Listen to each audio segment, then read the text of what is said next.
Surviving infidelity. I couldn't handle his false reconciliation and ghosted. He started blame shifting and getting upset when I didn't just forgive and forget. He said all the right words, poured out crocodile tears, and begged on his knees for forgiveness. To be fair, he has done some of the work.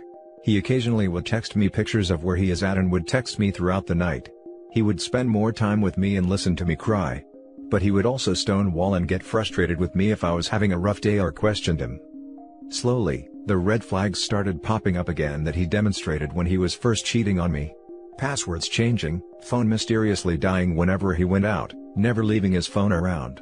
My heart started sinking and suspected he was cheating again. He would explain these away and promise to me he would never hurt me again. I was in denial and had conversations over and over again with him respecting my boundaries. Letting me know when he goes out, who he is with, and checking in with me throughout the night. Really freaking easy. On Friday night, he turned his phone off when he went out again and all my calls went to voicemail until the next afternoon. I had a mental breakdown and realized I couldn't deal with this anymore. I was an anxious mess and was calling and texting him all night. I cried myself to sleep. His phone was off the entire night. I blocked his number, all social media, his friends and family, on everything. I had my family block him as well. When he realized I blocked him the next day, he started calling me from unknown numbers and showed up to my place. I held strong and didn't answer or respond. He left voicemails claiming his phone has just died and he was doing the work to earn back my trust. He was crying and begging me to unblock him. Yeah, right. I see him 3 to 4 nights a week and it's almost always fully charged, yet when he's out with friends it suddenly is always dead between 9 p.m. to 9 a.m. the next day? Really? He must think I'm a freaking idiot.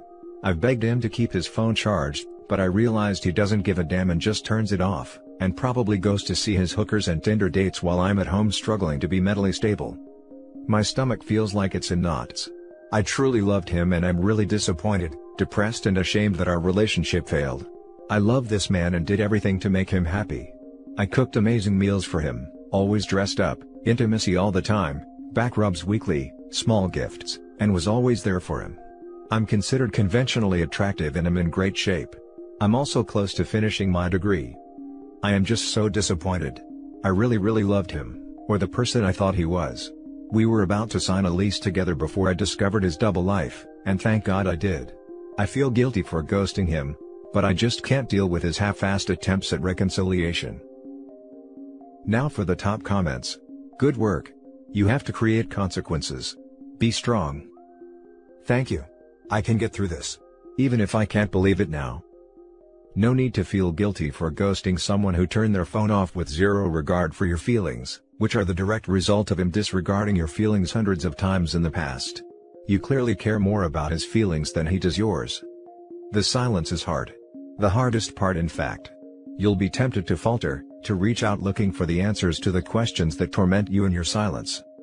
Get a lifeline, someone to reach out to when you're at the bottom of that pit. It'll prove very useful in your recovery. But above all, keep your head up and stay strong. It took guts to do what you did, and that makes you brave. You'll look back and be proud of this moment, even if you're in the deepest pit of self-loathing at the moment. You got this. Thank you for your comment. I'm going to follow your advice. I'm packing a bag to stay at my mom's for a bit because, like you commented, the silence is just so deafening. I'm used to having him over most nights or FaceTiming me. My sister is coming down to spend spring break with me too in April. I feel like the ball in my stomach won't go away. I hope with time I'll look back and not feel regret. You read the situation absolutely correctly. There's no reconciliation but the totally devoted kind. He's lost all rights to the victim card. Either he's on board with your terms or he's not serious about beginning an effective reconciliation. Don't play the pick-me game. He should feel bad. He messed up big time. Not your job to fix that, it's his. If he doesn't see that now, nothing you can say would change it. Thanks for taking the time to comment. I feel pretty lonely and reading the replies is helping a lot. I played the pick-me game really hard the first time around. I felt less than and tried to prove myself that I'm worthy of being loved. It's depressing looking back. I wished I left the first time around, but this is a definite learning experience. Your comment helped me put things in perspective. Much love to you. The next story is titled, Letting Go Was the Best Thing I Could Have Done for Myself. Little backstory, my ex-husband, who I was with for 5 years, Had an affair with a co-worker and left me for her 3 weeks after we got married. He lied about it for months while sleeping with both of us. I had suspicions that he was cheating before he left me and had asked him about it, and of course he was so offended I could even think that. So, I begged him to try couples therapy with me, because I didn't want to believe he would cheat. Until I found proof that it had been going on since before he left me. It was a truly terrible time for me. I felt so hurt and confused and just shattered. I was only 30 and was going to be divorced and thought everyone would think there was something wrong with me. Eventually I started dating again but actively hid the fact that I was going through a divorce out of shame, which I regret now because having something like this done to you is not something to be ashamed about. We are literally victims of someone else's selfishness. We are the casualties. Through everything that happened I ended up falling for someone I have been friends with for 10 years, even though neither of us had ever seen each other as anything more than platonic. He was there for me during my difficult times, and I realized I was developing feelings and didn't think about my ex when he was around. The first time we kissed felt like actual magic, it felt so right. We are about to celebrate 1 year of being together and I realize, this is it. This is what I was supposed to have. The connection, the respect, the unconditional love. If it took going through what I went through to be where I am now, for our timing to be right, I'd do it again in a heartbeat. And more than anything, I'm proud of myself. I let go and never looked back once I knew the truth. I finally let myself acknowledge that I deserve better. I deserve so much more than lies and cheating, let alone the years of emotional abuse I endured. What happened to me will always be a chapter in the book of my life, but I won't let it rewrite my whole story. Now for the comments. I am so happy for you that you found your way out of the darkness. You deserve only the best. Someone who loves you and cherishes and honors you. Happy for you. Some people don't want to hear that when you stay in a relationship with an unapologetic cheater, they victimize you when they cheat. You victimize yourself every moment of your time you continue to give them. Glad you are not doing that to yourself. Exactly. And I've been that girl so many times in the past, I refuse to let myself go through it again. I'm glad I took back my life. Awesome. You are totally right about the shame. It's so hard to get over the mindset. Even though all my friends would tell me I have nothing to be ashamed about, I just felt like people would still judge me. Eventually I realized that anyone who would judge me for that isn't worth my take anyway. I love this so much. I am so happy for you and reading this gives me hope. You should have hope. You deserve so much more than what was given to you and there are so many people out there who are also just as loyal as you are. Now for the last story. I walked in on my husband cheating on me last weekend and now I'm a mess. My husband and I met when I was 17 and he was 22. We have been together for 16 years and married for 7. We have a daughter who is now 12 and a half. Last weekend he went out to meet up with work colleagues for a leaving party at the beach. They went out in the day, and around 5 p.m. he called asking to bring a few people back for a bit. I agreed. He came back with a guy and 2 girls he works with, and I sat downstairs with them for a while before going to bed as I had work early. They were all drinking and were pretty drunk. I told my husband to get them all to go as I had work and daughter had school in the morning. I fell asleep but was woken up to them about 10 p.m. being noisy. Again, I messaged my husband and he came upstairs. He said he was asking them to leave. I heard the door go about 11:30 p.m. and I woke up. I tried getting back to sleep but couldn't and ended up going downstairs as husband wasn't in bed.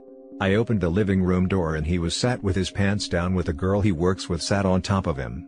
They weren't having intercourse but she had her pants down and so did he. I kicked her out of my house, not sure how I didn't punch her, and have pretty much felt sick since that moment. My husband was obviously drunk. The first thing he said was that her name? I've been off work since. I immediately told him I wanted a divorce and made him tell our daughter a toned down version so she understands why I'm so upset, and why he's sleeping in the spare room. She hasn't spoken to him all week. The first few days all I did was cry. I couldn't believe he had done this, and in our home while we were both upstairs. I have spoken to him since and I can see he really regrets it. He said that he was so drunk he didn't know what was going on, but remembers seeing them all out of the house so she must have come back in. I've checked his phone while he was sleeping and there's nothing untoward on there. He says this girl repulses him which I think makes it worse somehow. Now I feel like I have all of this pressure to decide basically what happens to our family. I have to decide whether I could move on from this or want to divorce him. This doesn't feel fair and I'm constantly thinking about it. I'm not sure if I could get past the image I have to want to be intimate with him ever again. I'm also not sure I can be a single parent or afford to live without him. I'm just a mess. Now for the top advice. It sucks having to be the responsible adult because your husband decided to be a dirtbag, doesn't it?